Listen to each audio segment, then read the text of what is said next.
Welcome to Subramani. Many of us get trapped in our own echo chamber, and we want to hear exactly, or we get to hear exactly what we want to hear. Now, typically, the problem is when you are an equity investor, chances are you will meet other equity investors. Very rarely will you meet equity haters.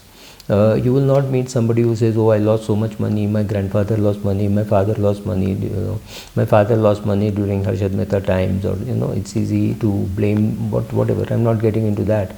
The chances are we will get into echo chamber, where we will keep believing certain things like equity always makes money in the long run. You cannot go wrong with equity if you have enough patience to sit tight. You will not go wrong with equity if you ride through enough cycles. So 7 years is one cycle, or 14 years is one cycle, or whatever. So you can't go wrong. You can't go while picking stocks in the A group, right, or things like that. Maybe you can lose your return, but you can't lose your capital. You will hear all such things, and you will believe it because you want to believe it. Now, what happens if you come out of the echo chamber? Where will you find people who don't believe in equity? And what happens if you talk to them? Well, I have friends who don't believe in equity, or will have a 10% exposure to equity, and all the other money would be in debt and real estate.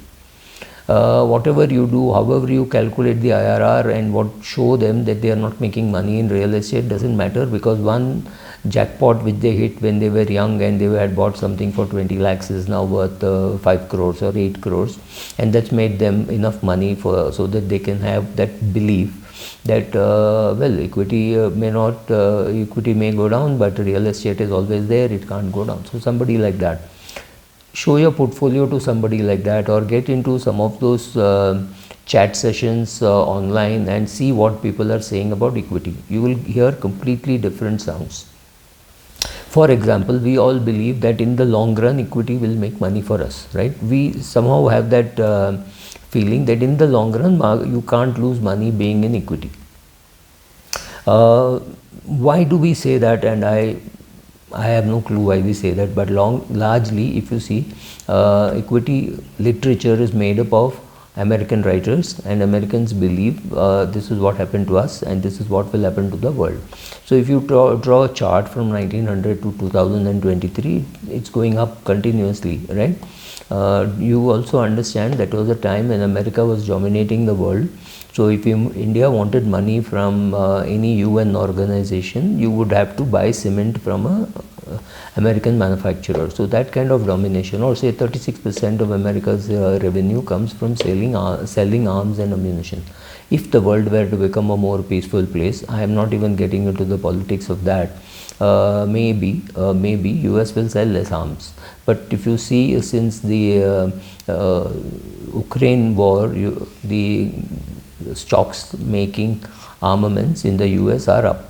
And then the Ukraine war was sent to the back burner, and suddenly you had your Hamas and Israel starting, and you again have the stocks making arms and ammunition going up. Right, these stocks are up. There's a lot of revenue coming in US by sale of movies, including porn.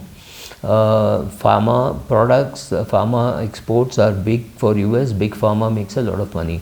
What if the younger generation wants to invest very differently and says, we will not encourage companies which are making armaments, we will not invest, right? Like, for example, ESG companies say they will not invest in Coal India. That's fine, it suits me, it suits my narrative, because I am happy investing in Coal India at a time when nobody else wants to invest. My returns in Coal India would be better.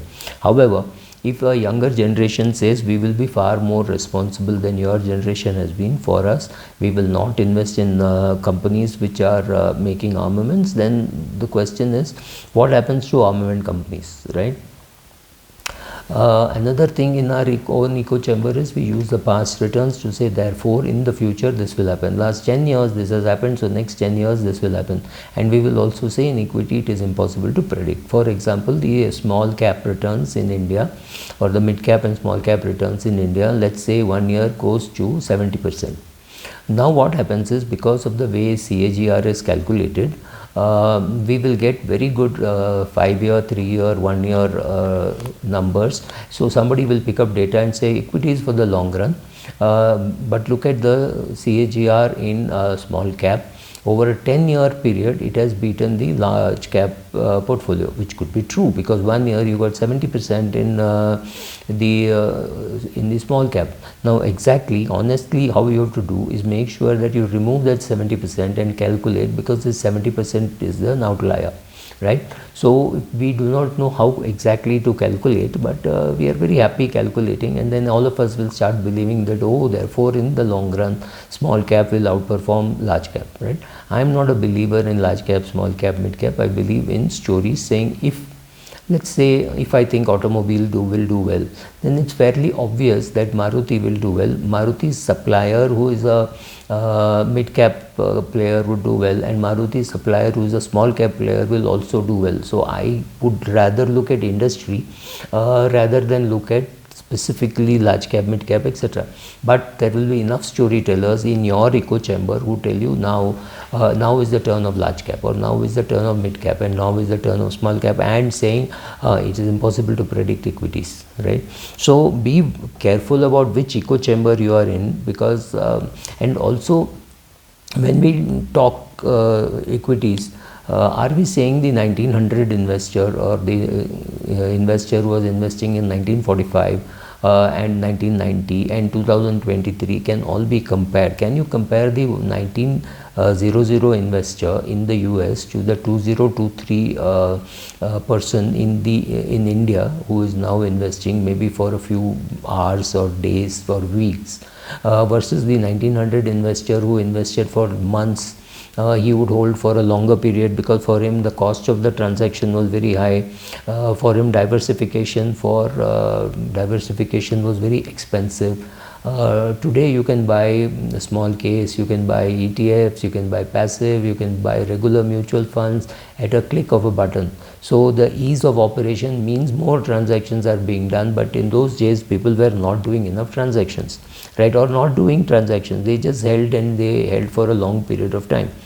So in this finance community, you will hear a lot of echoes saying, no, you should be putting money which is say 100 minus your age should be the asset allocation. Equities will always do well in the long run. If you keep buying and never sell, you will make money. I'm one of those guys who feel that if you keep investing, you will never lose money.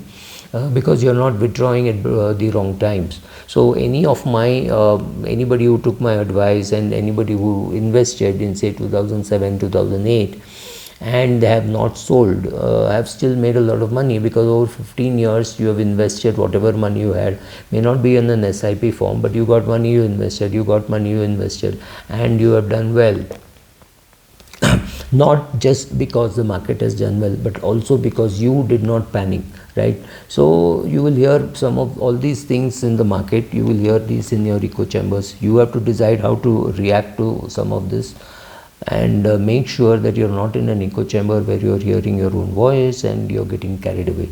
Be careful. Go and look for people who hate equities. Listening to me, you will go more and more for equities. I think you should also meet people who hate equities. That will give you a different perspective. Thank you.